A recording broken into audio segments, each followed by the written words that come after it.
Welcome. In front of me is a CMF Phone 2 Pro, and today I'll show you how we can boot this device into Bootloader. So to get started, you'll want to hold your power button and volume up at the same time, which will bring up boot options, and then select power off. Now when the device turns off, hold power button and volume up again.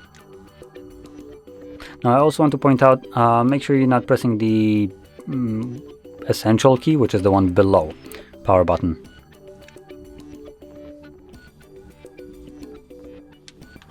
So as you can see, it should boot us into the bootloader right away. For some reason, for me, it started booting up and then turned off and then back into this mode, so not sure what happened there. So if you don't manage to enter this successfully, you probably did everything right, as you just need to hold power button and volume up, but the device decided just to not do it. So keep on holding it till you see this mode, at which point you can let go of both of the buttons. Now in this mode you will need to use volume up to navigate through the options that are visible right here, and power button, or not power button, but volume down will be used to confirm whatever is selected. So going over the options, we have recovery mode, first one, then we have fastboot mode, normal boot, and power down.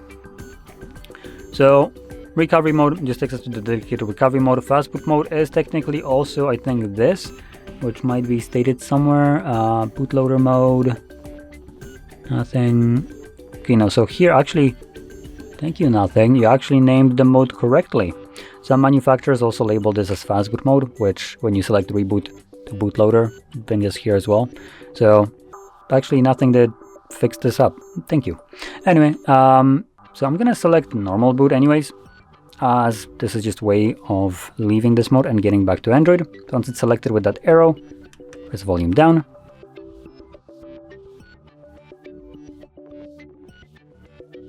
And there we go. So, if you found this very helpful, don't forget to hit like, subscribe, and thanks for watching.